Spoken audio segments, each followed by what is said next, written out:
দেখেন বন্ধুরা, আমার দাদার কষ্ট আমি আর সহ্য করতে পারতেছি না।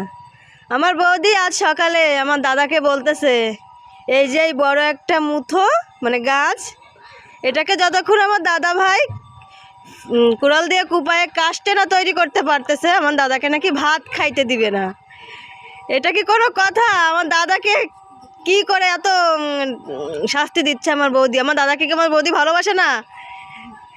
গাইস তোমরা একটু বলো, কি করে এই কটা মুড়ি খেয়ে আমার দাদা এখন 12টা 1টা পর্যন্ত এই গাছটাকে ফাড়বে? দেখেন, একটু দেখেন গাছটার সাইজ দেখেন, একটু লেভেল দেখেন গাছটার। আর এই কটা মুড়ি আমার দাদাকে দেখেন। আর কই নেই সংসারে বৌদি ভালাই হয়ে আমার জীবন এই গাছ আমাদের এই মুড়ি খেয়ে ভাবতে হয়। দাদা তুমি কান্না করো না, আমি সবাইকে বলবো লাইক সাবস্ক্রাইব করতে। তুমি কান্না করো না দাদা, তোমার কষ্ট সবাই বুঝবে, তোমার দুঃখ একদিন নিশ্চয়ই নিবারণ হবে।